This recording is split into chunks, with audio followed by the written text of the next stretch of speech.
it's me. Welcome again. My name's Kayla.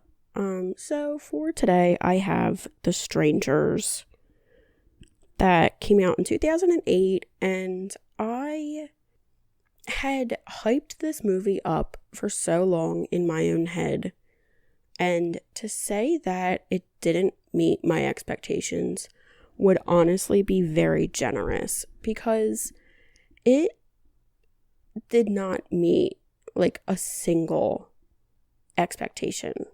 So I was very disappointed.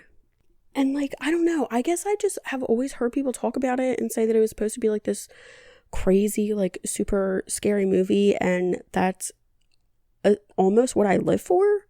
So I was like, oh my god, yes please. And then it wasn't anything that I wanted it to be or anything that it could have been. So I guess just like before I get into it, the basic stats are it's rated R. It's an hour and a half, which is shocking because when you're watching it, it honestly kind of feels like it takes forever. And like, because I watched it at nighttime, it was like 10 o'clock. I was like, oh cool, like I could still go to bed at a regular time. And I like physically just couldn't get through it. I did actually get through it, but it wasn't what I wanted. Okay, so IMDb says a young couple staying in an isolated vacation home are terrorized by 3 unknown assailants.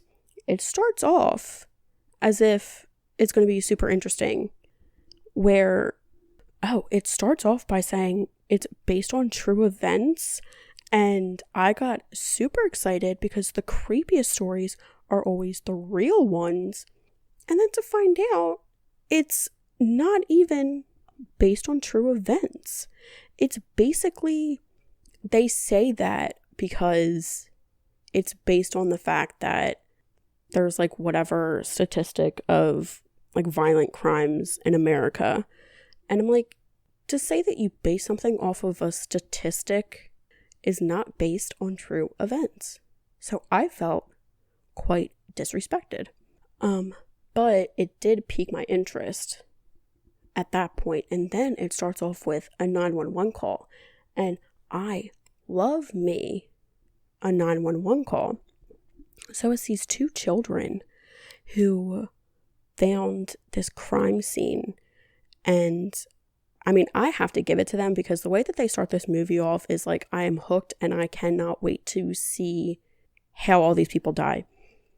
But it also sucks because I think it honestly is the worst when children find crime scenes. That's some fucked up shit. That's probably the creepiest part about all of this. And also because they're like mini Jehovah's Witnesses, and so they're all about Jesus. Then they find like this huge crime scene, but that's not necessarily relevant. And they also say that this movie is based on like everybody's worst fear, because apparently everybody's worst fear is like being terrorized in your own home. And I would like to say that my actual worst fear is watching 2 idiots be terrorized in their own home, because if I could have gone there and killed these people myself, I would not have, because that's a crime. But I honestly can't blame these quote unquote unknown assailants, because they really do just make it like that much fun for them, because they're terrible at trying to save their own lives. They're terrible at it. So that was my worst fear come true, because I'm not going to dwell. So after that, it shows this couple, Kristen and Jimmy, driving up to this like mountain house, and they're in the car driving home from a wedding, and this girl's already crying. So if you think that your life could not get worse, like she's already having a shit day. And then so they get to this mountain house that they're gonna stay in for the night. I think it was after a wedding, and the house belongs to somebody's relative. Honestly, question mark. So they're at this house, and it is so uncomfortable because when they're walking through, there's like rose petals everywhere, and there's candles, and there's champagne, and the guy Jimmy, set up like this whole fancy like candlelit dinner because he proposed to her, and she like wasn't about it. And so they were literally supposed to be celebrating getting engaged. So he beforehand went up and like decorated this whole place because it was supposed to be a happy time. And it's honestly so awkward because then he pulls out like a gallon of ice cream and just sits down at the table to eat it by himself. I'm like, dude, you're not helping anybody. But also at the same time, why would you propose at somebody else's wedding? Because that is very disrespectful. I'm not about it. I'm sure that the married couple would not be about it. And then to make things worse, she said no. So not only did you steal somebody's thunder, but it was for no reason. And then you made everybody else uncomfortable. I digress. But then also at the same time, Kristen says that she openly is not interested in being married. So, like, do they not talk about these things beforehand? Because it didn't sound like a secret where she's like, I don't want to be married right now.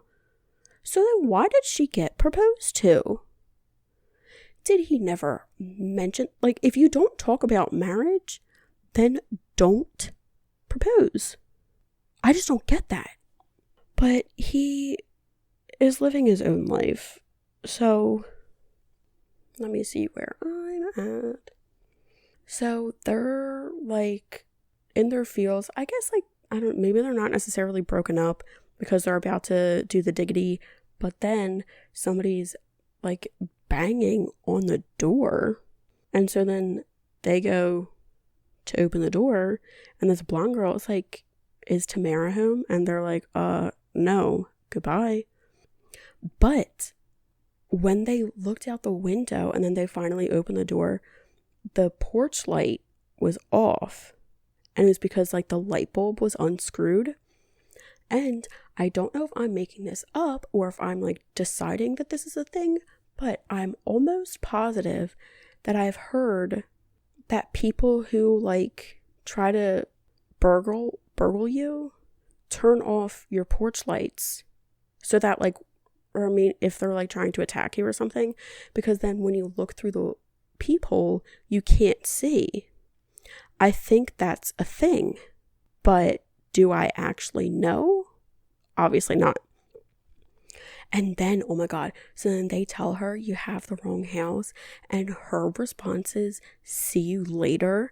And that part is so gross because you should not be seeing me later. Why are you saying that?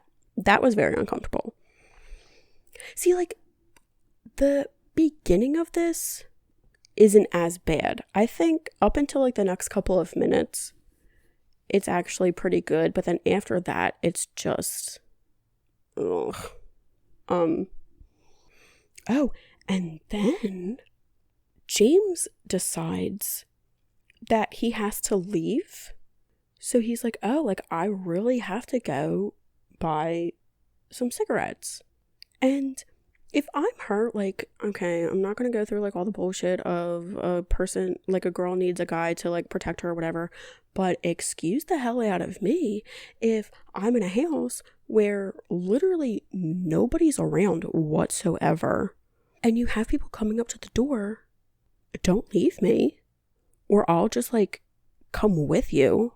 But then it is also awkward because he tried to propose marriage to her, so like maybe they didn't really want to spend that much time together either. I don't know. And I'm not going to be that kind of person that's like, oh my God, she should have known that they were going to come back. Even though the girl did say, see you later, which means she's probably going to come back. but whatever. So while she's home alone, this blonde chick returns and says the same thing, like, is Tamara home? And Kristen's like, you were already here, so could you please leave? But then they like continue to just pound on the door.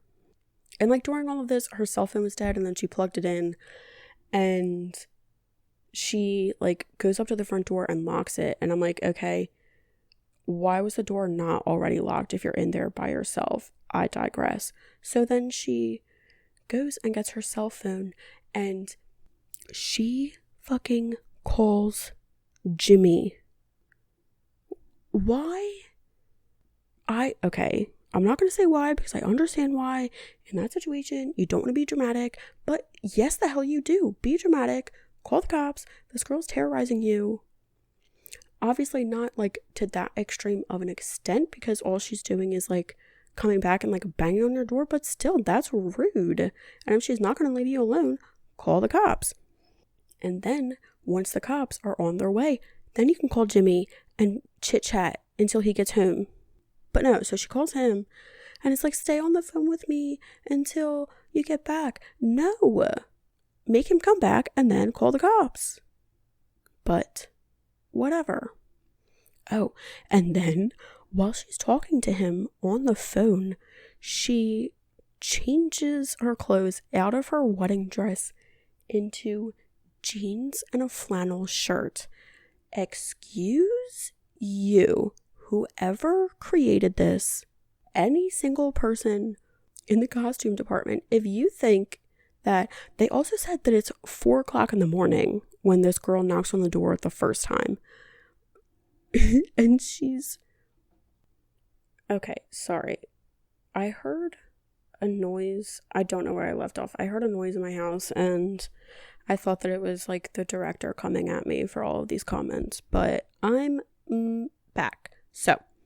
So she's in her fucking horse riding outfit, ready for bed at 5:00 in the morning, and she is like, so she's like walking around the house, she's in the kitchen, and the worst part of this entire movie is she is in the kitchen by herself, smoking a cigarette, and in the background you see one of the masked guys just standing there watching her. If you're even a freaking actress, how do you film that with like just knowing that he's there? Oh my god. I couldn't do it. Oh my god. I can't think about it. It's so creepy. But then she hears stuff on the back patio, and she goes to open the curtains. She gets like a kitchen knife or whatever, and then goes to open the curtains. And I'm not saying that if she didn't open the curtains that nothing would be there, because obviously regardless of if she looks or not, something's there. But they want her to see them and like be aware. So just don't. You know they're trying to get your attention. But then she does it anyway, and then he scares her and she screams. And I like honestly am not really a huge fan of her. So she goes through this whole thing. There's another person with a mask at the front door, and then she goes and hides in the bedroom and she locks herself in there. And then she hears somebody walking down the hallway. But thankfully for everybody involved, it's James. Just kidding, because I can't stand him either.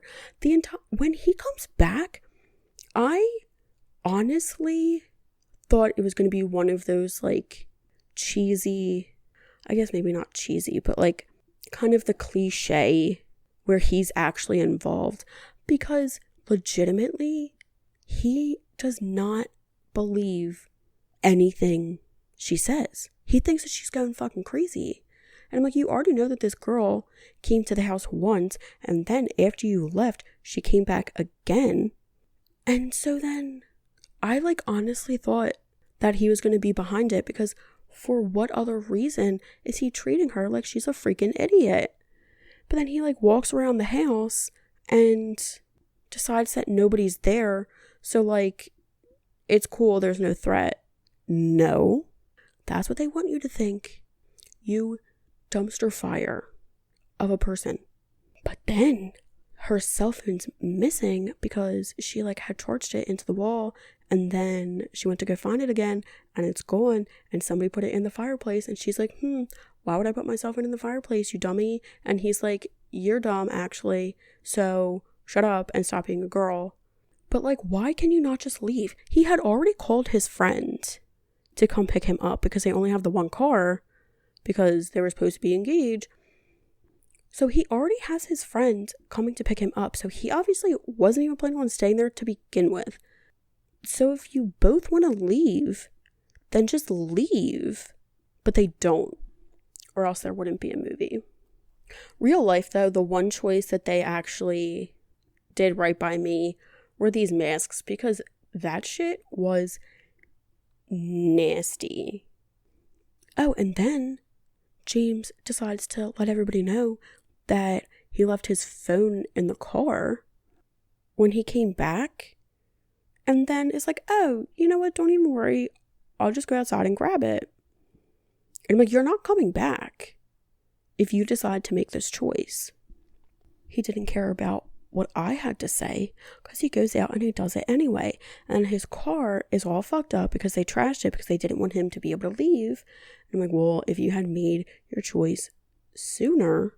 I do not want to be victim blaming here because obviously the victims are never at fault.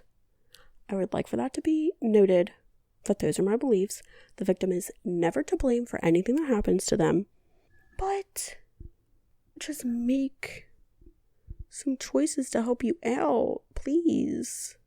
Or if you're going to be stupid about it, then don't turn it into a movie because I don't want to see this.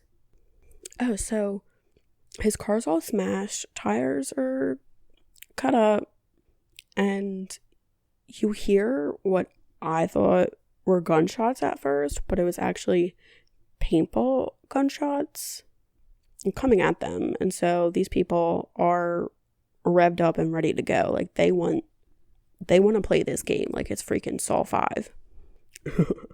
And I wrote down, like, now he finally believes her because he goes and gets his phone out of the car.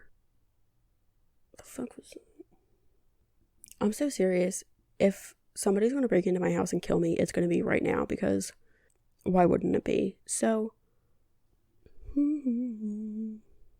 oh, so his phone's like all broken up, and now he's finally like, oh my god, you might be right, like these people might be trying to hurt us. And every single other person is like, yeah, you idiot. Oh, so now that he decides that it's time to leave, Kristen's like, I tried to tell you, but whatever.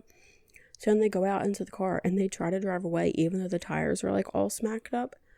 And I mean, honestly, you can get far enough with a couple of rims. So they honestly try to make it work, but then there's a truck that pulls up behind them and crashes them in, and I don't know, screws them up, so they like get out of the car.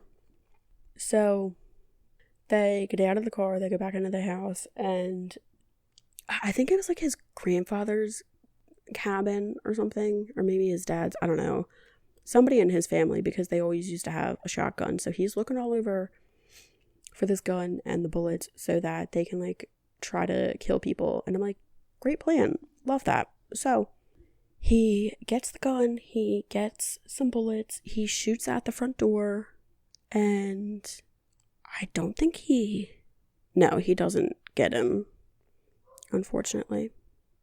I wonder if you could hear that my dog just barked.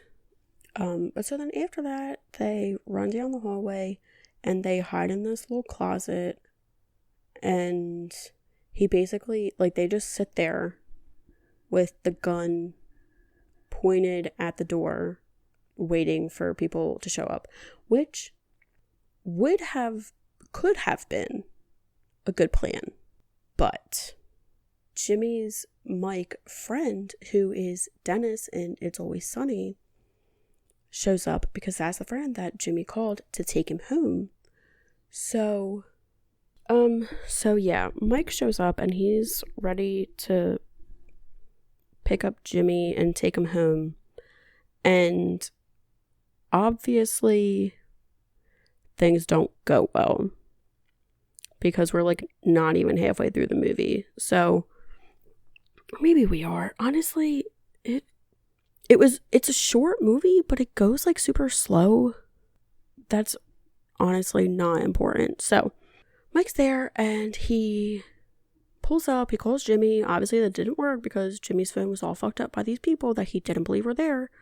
So he's in his little car and he starts getting attacked by these people and he's like, what the fuck? So then he goes into the house and in the very beginning, he walks in through like the back sliding door and he doesn't like announce himself.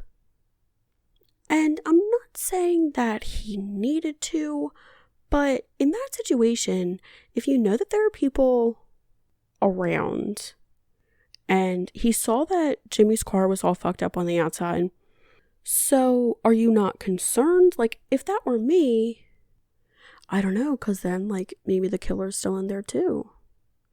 But you'd want to find out like if your friends are still alive. I don't know. So he's walking through the house and he walks down the hallway, and I wish that I had not been watching this by myself because I knew as soon as Mike parked out front that Jimmy was going to end up shooting him. And that's what happens because Mike is walking down the hallway and he walks in like past the doorway where Jimmy and Kristen are hiding, but Jimmy's like super freaked out, so the first sign of movement and he just pulls the trigger. So he like legitimately like blows his head off, and he's like happy at first because he's like, oh my god, I got one. But then he realizes that the body doesn't have a mask on, so he's like, but why isn't there a mask? Because they all are wearing masks, he should have a mask on. And that's when he starts getting super stressed out and he walks out there and he sees that it's Mike. And being I was going to say that he's a good fellow, but he's honestly not. He is trying his best at this point, and he tells Kristen like, hey, don't come out here, because he knows that she'll get upset, but then she fucking does it anyway, and she's honestly acting like a child, which is so annoying. Because then she goes out there and she sees Mike's dead body, and then she starts freaking out even more. And I'm like, well, that's why he told you not to look. But then at the same time, if that happens, just stay there. Like, if that were me, just stay. You've got all these bullets. I mean, you already killed your friends. You might as well kill some bad people too. And to an extent, like, I don't know if it worked out better for him in the end that he ends up dying, spoiler alert. But, like, he would have had to live with the fact that he shot his best friend in the head. But at least he didn't have to deal with that. I'm not saying it's, like, good that he was murdered, but he would have had some shit to deal with regardless. Yeah, so then he goes, like, they go to, like, try and get out still. I guess, like, at that point, he's like, fuck it, we have to do something. So, like, Jimmy goes and tries to, like, run away. And Kristen is just sitting on the patio outside. Which is, I mean, they can get into the house anyway. So it's not like locking herself in the house would have been much better because they could still get to her. But still, just to be sitting out in the open. So she's just sitting there. And then she just gets up and starts running towards, I don't know. She just starts running. And then she falls and hurts herself. And then she can see that there's like one of the mask people coming after her. So then she tries to crawl away. And this girl is so freaking dramatic. It is physically frustrating. But then she like goes into this little barn area and she tries to like, I think it's CB radio. Actually, I'm going to Google it because I've never known, and why not learn something today? But it's something I've always been curious about. I don't know if it's like CB radio or CV radio. CD? It's not CD. It is CB. Citizens Band? Huh. Okay, so CB radio. She tries to radio out to some people to like get them to save her, but nobody's responding. And then while she's also still trying to announce herself, the mask lady shows up and is like taunting her again. So then she gets back on the freaking ground and decides to like army crawl back to the house as if this person couldn't catch her. But she can't walk or whatever because she like cracked her leg in half because she fell into a ditch. So, I mean, I guess she's making the best with what she has, but who's to say? And then at this point, I think she like gets back to the house. Let me just read this real quick. Kristen crawls back to the house. Yeah, so she crawls herself back to the house and then the power goes out. And I'm like, honestly, after all of that, then the power goes out. Like, whatever. So then the power's out and then she is in the house and the boy creeper comes in to try and find her, and she thinks that she's being fucking slick by hiding in a pantry. So she literally just goes into the pantry and is trying to hide in there, but she's actually really loud and and I understand she's stressed and upset and probably in pain. So like, I understand she's sad and has to cry, but could you not just hold it for a second? Because you're being like really loud and he's 2 feet away from you. But no, the answer is no. She can't be quiet. So she is making all this noise and he's like walking around pretending that he doesn't know where she is, and she's believing it. Like, oh my God, I'm actually fooling him. But then at kind of like the end of it, after a couple of minutes of him walking around, he looks directly at the pantry and they like meet eyes, and then everything like goes black. And am I lying? Where am I? Okay, as he lurks around the living room. Oh, okay. So yeah, he sees her in the pantry and then he walks away. So then she thinks that she's being all slick and she tries to run away, but then one of the other like lady creeps is there. So she's not actually successful in anything she's trying to do. She runs down the hallway into the bedroom and she thinks that she's gonna like escape. And I'm like, girlfriend, y'all have tried to escape how many times? You were already outside. You already tried to radio for help. It didn't work. You broke your leg. I get like, put in the work for sure, but work smarter and not harder. So she can't get out of the bedroom.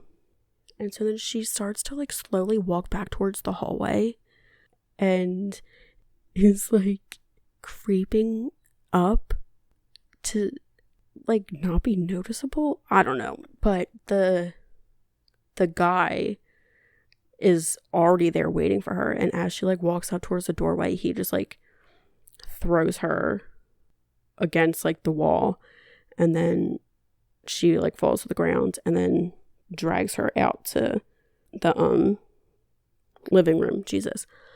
And this is honestly like the first, I'm not going to say interesting part, but like this is the first real contact that they've had. And for me, this is where everything starts getting good. But then as he's pulling her down the hallway, he's like dragging her. And this guy is huffing and freaking puffing.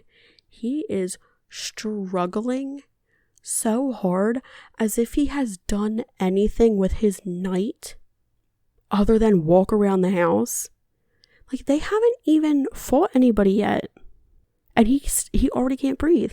I can't complain because I lose my breath during like 10 minutes of one of these stupid episodes. But I'm also not out there trying to kill people because I know my limits. So then Jimmy comes back.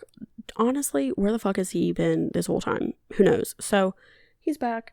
They caught him. And the sun is up now. I mean, all of this started at like 4 or 5 in the morning. So I guess realistically, after all of this plays out, sure, it could be morning time.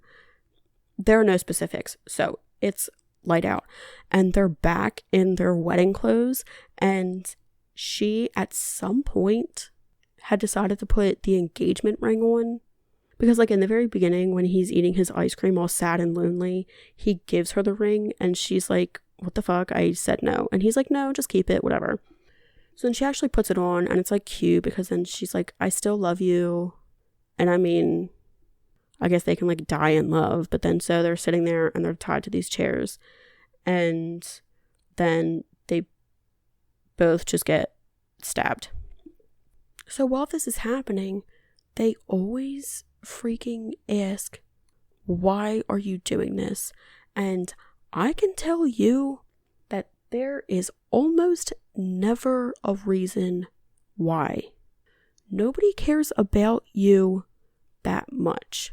Unless you are some Criminal Minds SVU level type asshole, nobody cares enough to target you specifically.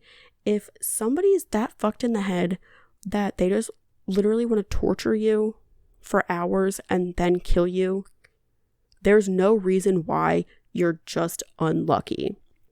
So do all of us a favor and stop asking. Because then the people say that their reason is because you were home.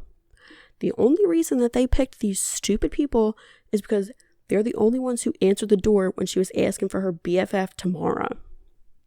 So then they're like stabbing them, and she hears a cell phone.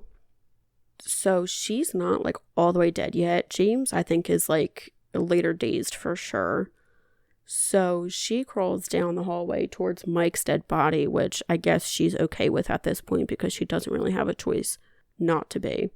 And she goes to try and find this phone that she can hear ringing. And I like, at this point, do you really trust this random phone? I mean, I guess probably because it's Mike's on his body. I don't know. But like, yours was fucked up. Jimmy's is fucked up. And you think that there's just going to be a lucky phone laying around. Anyway, there's like somebody there, and then she like screams again. So there's 3 villains essentially. There's 2 girls and a guy, and so then they get in this truck. They never show their faces, which I'm not mad at. I think that's a very interesting choice. So they get in their little pickup truck and they're driving down the road, and they see these 2 baby Jehovah's Witnesses, and they stop the car, and I'm like, you're literally walking distance from your crime scene, and you're just like about to have a conversation with these children. So but they stop the car and they get out, and the girl asks for one of like their little pamphlets. They have like Jesus pamphlets. And the kid goes, are you a sinner? And she says, sometimes. And then that's it. So then they drive off. And then that's when the kids like walk up and they see the house, because they went up to, I guess, because they left the door open. They like went up to go deliver a Jesus pamphlet, and then the door was open and they saw blood everywhere. So then they called the cops. So then they see the 3 dead bodies, and then they go up to Kristen, and You think at that point that she's finally dead, but then he like goes up towards her. They take a questionable amount of time roaming around this house. Like, they seemed a little bit too interested, if you ask me. But like I say, who am I? So yeah, they're like walking around this crime scene, and they go up towards Kristen, and she wakes up and starts screaming. And then that's it. And I just had such high expectations, and I know that it's probably mostly my fault, because you should never hype something up that much. But I was like really excited, and I thought it was supposed to be super good. So I was like, oh my god, I'm finally going to do it. And I have been wanting to watch this like actively for a while. I've been waiting for it to enter any kind of streaming service so that it could just make my life easier. But no, I had to put in the work to get access to this movie. And how am I repaid? But what are you going to do? Anyway, that's what I have. I don't know. I mean, if you're here, then you're probably related to me, and I don't think anybody actually listens to this. So if you like want to find me on social media, then go ahead at the Redhead Reels. If you're one of the 2 people that are actually related to me and do listen to this, then thanks for coming back. Okay, bye.